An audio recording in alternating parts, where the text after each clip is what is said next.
Chennai super Kings ने ये जो 190 रन पंजाब के अगेंस्ट बोर्ड पे बनाए, ये कोई कम तो है नहीं, बट वो कम लगेंगे, हमें नहीं लगेंगे, सामने वाली टीम को लगेंगे। जब आप इनिंग्स की 4 बॉल खेलोगे भी नहीं, वो 190 रन बनाते हुए आप ऑल आउट हो जाओगे। 19वें ओवर में आपके 4 बैटर आउट हो जाएंगे, आखिरी की वो 10 बॉलों के एक फेज में आप 6 विकेट ले लोगे, तो वो ऐसे कॉन्फिडेंस के साथ वापस डगआउट में जाएंगे कि वो जरूर सोचेंगे कि हमने तो इनको 20-25 रन पहले रोक दिया, तो हम ये मैच को भी 2-3 ओवर पहले ही खत्म करके दिखा देंगे। और ऐसा ही कुछ सीजन निकला है ना चेन्नई सुपर किंग्स का भी, कि 10 बॉलों के अंदर आपके 6 बैटर एकदम से आउट हो गए, डेथ ओवर्स में आपने कोई रन नहीं बनाए, भले ही आपको वो शुरुआत वापस अच्छी नहीं मिली, पर ये जो मिडिल ओवर्स का फेज था जहां आपने पूरे सीजन में पहली बार सिर्फ एक ही विकेट गवाई पावर प्ले के बाद से लेकर डेथ ओवर्स तक, ये सच में ऐसा पहला मैच था पूरे सीजन में चेन्नई सुपर किंग्स का जहां ये पावर प्ले के बाद से लेकर मिडिल ओवर्स का जो फेज होता है डेथ ओवर से पहले तक, वहां उन्होंने सिर्फ एक ही विकेट गवाई। And courtesy to Sam Curran, Dewald Brevis, ये जो यंग ब्लड अब चेन्नई में आया और उन्होंने परफॉर्म करना शुरू किया।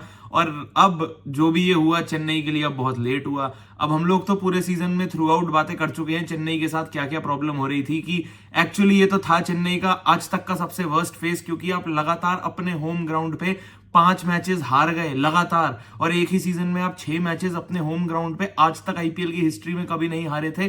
तो डेफिनेटली ये आपका वर्स्ट फेज था। एक फैक्ट और बता दूं कि अब जो ये चेन्नई सुपर किंग्स इस साल के 2025 के एडिशन से ऑलरेडी बाहर हो चुकी है, ये आज तक की आईपीएल की हिस्ट्री की किसी भी लीग स्टेज के सीजन में सेकंड फास्टेस्ट एग्जिट है। इनसे पहले सिर्फ एक लौती कोई टीम होगी किसी सीजन में जो ऑलरेडी अब तक, चेन्नई जिस टाइम पर एक सीजन में बाहर हुई है उससे पहले ही ऑलरेडी एलिमिनेट हो चुकी होगी, पर चेन्नई ने इस सीजन से जो ये पहली टीम बनी है एग्जिट होने में, ये आईपीएल हिस्ट्री की भी सेकंड फास्टेस्ट एग्जिट है किसी भी लीग स्टेज से। और अब जो ये चेन्नई अपने 10 में से 8 मैच हार चुकी है, वो उसको प्रूफ भी करता है। लगभग 21-22 प्लेयर्स चेन्नई ने पूरे सीजन में यूज करे, कोई आपके ओपनर्स काम करे नहीं। ऋतुराज गायकवाड़ कप्तान थे, मिड सीजन रूल आउट हो गए, इंजरी उनको हो गई थी, और एमएस धोनी वापस कप्तान बने थे। एमएस धोनी भी अपने 4-5 गेम में सिर्फ एक ही मैच जीत पाए, उनकी भी बाकी सारी हार में तब्दील हो गई। आपके जो मेन डेथ बॉलर थे मथीशा पाथीराना, जो पिछले 2 साल से आपके लिए इतने अच्छे रिटर्न्स दे रहे थे, उनका कुछ नहीं बन पाया इस सीजन। रविचंद्रन अश्विन, रविंद्र जडेजा, इन सबको लेकर आए, कुछ नहीं हो पाया, कुछ खास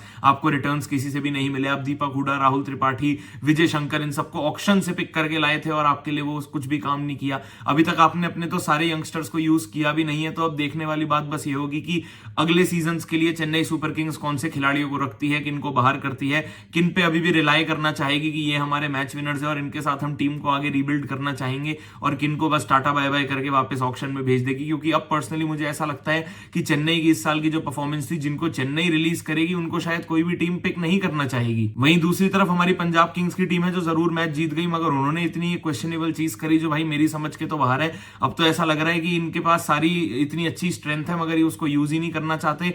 क्योंकि अगर आप 3 फॉरेन प्लेयर्स के साथ खेल रहे हैं, जब आप 4 के साथ खेल सकते हैं, और आप मार्कस स्टोइनिस को नहीं खिला रहे, तो सच में ये बात अब मेरी समझ के बाहर है। ऐसा लग रहा है जैसे कोई पर्सनल दुश्मनी हो गई हो, क्योंकि आप मार्कस स्टोइनिस की जगह एक इनएक्सपीरियंस्ड सूर्यान शेखदे को खिला रहे हैं।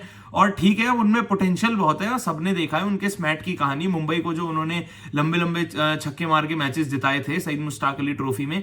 पर अब इसका ये मतलब थोड़ी है कि वो मार्कस स्टोइनिस को रिप्लेस कर देंगे एक टीम में। अगर आपको सूर्यांश से बॉलिंग भी करवानी थी तो वो 3 ओवर में 40 रन दे रहे हैं। अगर आपको उनसे बैटिंग भी करवानी थी, आपके मन में था कि हाँ ठीक है वो हमारे लिए बैटिंग भी कर सकते हैं, तो मार्कस स्टोइनिस से बैटिंग थोड़ी ना वो कर सकते हैं। क्योंकि इस गेम में भी देखा जाए तो पंजाब के लिए सब कुछ काम किया। ये 190 रन जो आपने चेस करे, ये जरूर आपके दोनों ओपनर्स के अच्छे स्टार्ट की वजह से हुए।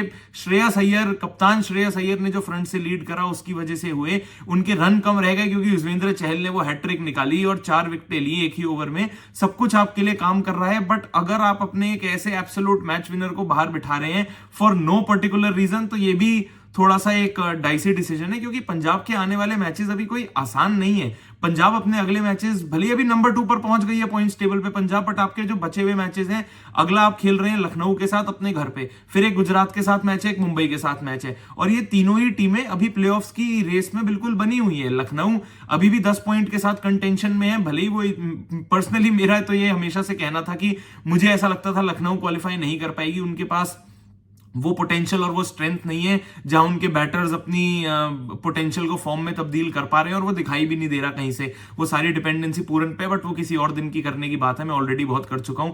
बट पंजाब के लिए जो लखनऊ का मैच है, अगर वो हार गई गलती से और लखनऊ ने उस दिन कुछ मिरेकल कर दिया तो आप वहां पर पीछे हो जाएंगे। उसके बाद मुंबई और दिल्ली के जो मैचेस हैं वो तो दोनों सिर्फ क्वालिफाई करने के लिए नहीं, नंबर 1 नंबर 2 पोजीशन पे फिनिश करने के लिए आपको हराने के लिए दौड़ेंगी। तो वहां पर आपको कम से कम, अब ग्लेन मैक्सवेल जो इंजर्ड हो गए हैं उनकी एब्सेंस में मार्कस स्टोइनिस के एक्सपीरियंस और मार्कस स्टोइनिस के जो दम है उसकी जरूरत तो आपको अपनी पंजाब की साइड में पड़ने ही वाली है। पर पंजाब को खेलता देख मजा बहुत आ रहा है भाई। इनके लिए प्रियांश आर्या बिल्कुल फियरलेस पावर प्ले में स्टार्ट दे रहे हैं। जब प्रभसिमरन सिंह इतने कंफर्टेबल पावर प्लेज में लग भी नहीं रहे हैं, तब प्रियांश आर्या वो ओपनिंग पेयर में लीड करके रन बना के दिखा रहे हैं। अगर वो आउट हो भी जाते हैं तो प्रभसिमरन सिंह एक सीनियर बैटर की तरह मेच्योरिटी दिखाते हुए चेस को आगे बना भी रहे हैं। श्रेयस अय्यर को टाइम लेने के लिए, सेटल होने के लिए टाइम भी दे रहे हैं, और लंबे लंबे छक्के मार रहे हैं यार। बिल्कुल बाउंड्रीज की एकदम बारिश कर रहे हैं प्रभसिमरन सिंह। और उसके बाद अगर श्रेयस अय्यर अपनी बेस्ट फॉर्म में, जो इस साल उन्होंने कुछ कुछ मैचेस में जिसके ग्लिम्पसेस दिखाए हैं, जो उन्होंने बड़े रन बनाए हैं, अगर वो वापस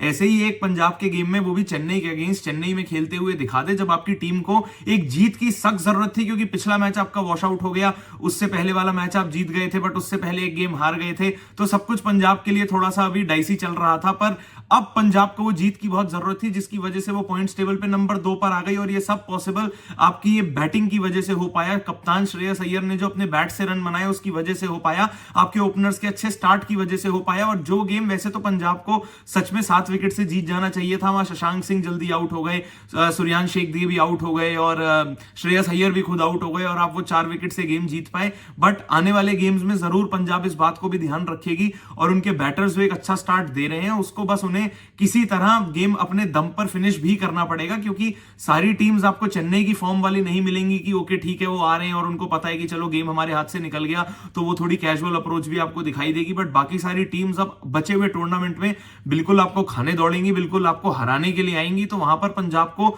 बिल्कुल अपनी बेस्ट फॉर्म लेकर आनी पड़ेगी, जिसके अभी भी पूरे आसार दिख रहे हैं। बट पंजाब को जरूर, स्टोइनिस को तो टीम में वापस लाना ही चाहिए। वीडियो अगर पसंद आई हो तो लाइक जरूर करना, नीचे कॉमेंट करके आप बताना अब अगर ग्लेन मैक्सवेल इंजर्ड हो गए और रूल आउट हो गए टूर्नामेंट से, तो उनकी इंजरी रिप्लेसमेंट अब पंजाब को किसको साइन करना चाहिए। वैसे तो लोकी फर्गसन की भी नहीं करी थी, तो करने को तो पंजाब 2 प्लेयर्स को साइन कर सकती है। तो आप बताना आपके हिसाब से वो कौन से 2 फॉरेन प्लेयर्स होने चाहिए।